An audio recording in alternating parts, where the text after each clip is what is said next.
Hi everyone. Hi children.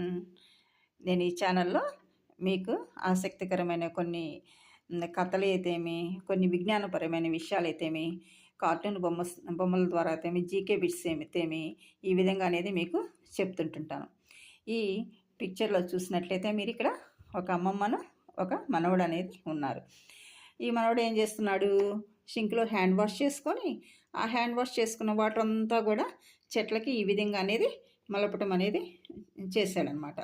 అయితే అమ్మమ్మ చాలా విచిత్రంగా చూస్తుంది. మనవడికి లబ్బు నా మనవడు ఈ వాటర్ కూడా వేస్ట్ కాకుండా చక్కగా చెట్లకి పెడుతున్నాడే అని చెప్పేసి చాలా సంతోషంగా అమ్మమ్మ చూస్తుంది, మనవడు కూడా చాలా సంతోషంగా చూస్తున్నాడు.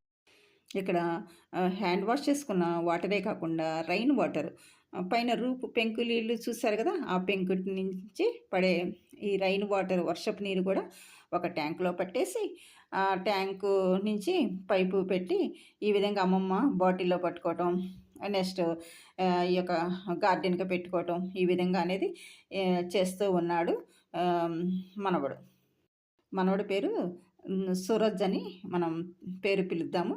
అయితే సూరజ్ని చూసి అమ్మమ్మ చాలా హ్యాపీగా ఫీల్ అవుతుంది.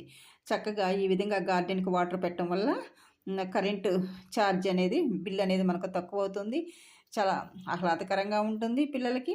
అంతేకాకుండా చాలా ఎక్సర్సైజ్ లాగా ఉంటుంది. ఈ నేచర్ తోటి, ప్రకృతితోటి ఈ విధంగా గడపటం అనేది చాలా చాలా ఆనందాన్ని అనేది ఇస్తూ ఉంటుంది. అందుకని సూరజ్ చాలా హ్యాపీగా ఉన్నాడు. అమ్మమ్మ అంటుందన్నమాట, నువ్వు చాలా మంచిగా హెల్ప్ చేసావు, నాకు గార్డెన్కి వాటర్ పోసావు, నేను పోసే పని లేకుండా అనగానే చాలా హ్యాపీగా ఎగురు గంతేస్తున్నాడు. ఇక్కడ అమ్మమ్మ చూసినట్టయితే చక్కగా రోప్ అన్నమాట, పుల్లే అంటారు. అంటే ఏం చేస్తున్నారు, ఇక్కడ కొబ్బరి చెట్టు మీద నుంచి ఒక తాడేసి ఇటువైపు అమ్మమ్మ అనేది ఈ పుల్ సంబంధించిన టైర్లు కట్టేసి ఉయ్యాల మోడల్ కూర్చుందనమాట. ఎందుకు కూర్చుంది అంటే, ఈ సూరజ్ ఏం అడిగాడంటే, నాకు కోకోనట్ బర్ఫీ చెయ్యి అమ్మ అని చెప్పేసి అడిగాడనమాట. ఈ కోకోనట్ బర్ఫీ చేయాలంటే మరి కొబ్బరికాయలు కావాలి కదా, ఇంట్లోనే పెరట్లోనే కొబ్బరి చెట్టు ఉంది. అందుకని చెప్పేసి అమ్మమ్మ హాయిగా ఉయ్యాలలా కూర్చుంది. ఇక్కడేమో సూరజ్ చక్కగా లాగుతున్నాడు అనమాట తాడు తీసుకొని. ఆ విధంగా అమ్మమ్మ కొబ్బరికాయ అనేది కొయ్యాలని ఈ విధంగా ఉయ్యాల్లో కూర్చుంది. చూడండి, అమ్మమ్మ చూడు చక్కగా ఆ కొబ్బరి చెట్టు హైట్కి వెళ్ళిపోయింది. చక్కగా కొబ్బరికాయలు, ఎండిపోయిన కొబ్బరికాయలు అనేది ఈ విధంగా కోస్తుంది అనమాట కొబ్బరికాయలు.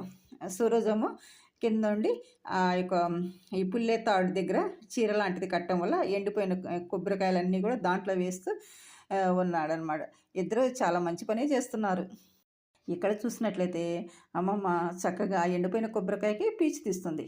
ఎందుకంటే మనకు కొబ్బరి కావాలి కదా, కొబ్బరి బర్ఫీ చేయాలంటే. చక్కగా అమ్మమ్మ ఒక కత్తి తీసుకొని కొబ్బరికాయని ఆ విధంగా కట్టేసి కొబ్బరి నీళ్ళము సూరజ్ పట్టుకుంటున్నాడు. ఎందుకంటే కొబ్బరి నీళ్ళు అంటే చాలా ఇష్టం కదా పిల్లలకి, కొబ్బరికాయల నుంచి వచ్చినవి అవి తాగటానికి. అమ్మమ్మ ఆ కొబ్బరికాయ పగలగొట్టింది. ఆ పగిలిన కొబ్బరిని ఆ కొబ్బరి చెప్పుల్లో నుంచి కొబ్బరి గ్రేట్ చేయడానికి, తురమటానికి సూరజ్కే పని అప్పచెప్పింది. అమ్మమ్మ పాలు, పంచదార ఇలాంటివన్నీ రెడీ చేసుకుంటుంది వంటకి, ఈ కోకోనట్ బర్ఫీ చేయడానికి. చక్కగా ఈ సూరజ్ ఈ విధంగా అనేది తురుముతూ ఉన్నాడు కొబ్బరి చిప్పని. ఆ తురిమిన కొబ్బరి తురుము ఉంది కదా, దాంతో స్టవ్ మీద పెట్టేసి ఇంగ్రీడియంట్స్ అంటే పాలు, పంచదార, యాలకుల పొడి ఆ విధంగా వేసి పాకంలో వేసి కొబ్బరి లౌజ్ లాగా చేస్తూ ఉంది. దాన్ని కోకోనట్ బర్ఫీ అంటారు.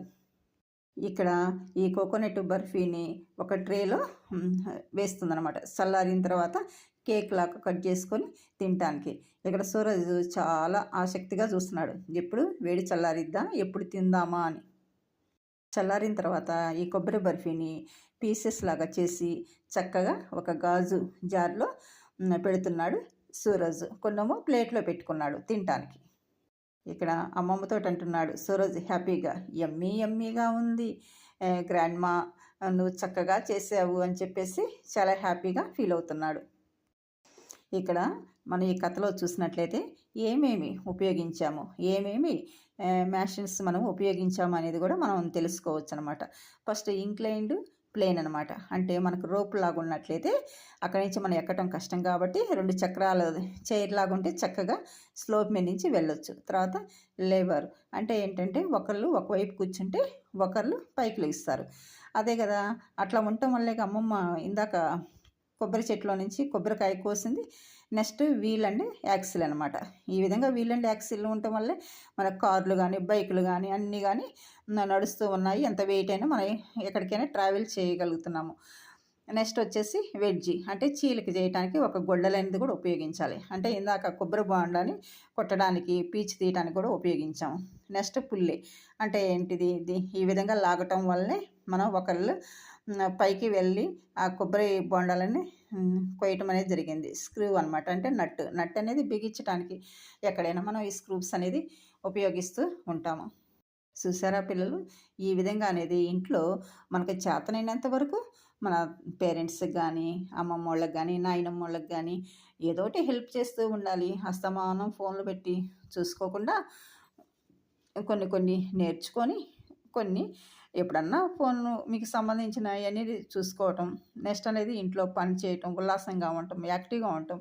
ఈ విధంగా పని చేయటం వల్ల గూడా ఏది ఉపయోగపడుతుంది మనకి ఏంటనేది ఎక్స్‌పీరియన్స్ అనేది ఒక ఎక్స్‌పెరిమెంట్ ద్వారా అనేది వస్తుందనమాట. ఈ విధంగా చెయ్యొచ్చు అని చెప్పేసి. అంతేకాకుండా ఫిజికల్‌గా కూడా, మెంటల్‌గా గూడా చాలా హ్యాపీగా ఉంటుంది. నేను ఒకటి చేయగలిగాను అని చెప్పేసి. తను పెరటికి నీళ్లు పెట్టడం వల్ల చాలా ఆనందంగా అనేది ఉన్నాడు. ఈ విధంగా మరి ఏదైనా సరే మనం సంబంధించిన వర్క్‌లు గానీ, అవన్నీ గూడా చాలా నేచర్ తోటి కనెక్ట్ అయ్యి బాగా చేసుకున్నట్లయితే హ్యాపీగా ఉంటది. అంతేగాకుండా మన కాన్సంట్రేషన్ కూడా ఎక్కువ చదువు మీద దృష్టి సాధించటము, ఈ విధంగా అనేది ఉంటది. బద్ధకస్తం అనేది ఉండదు.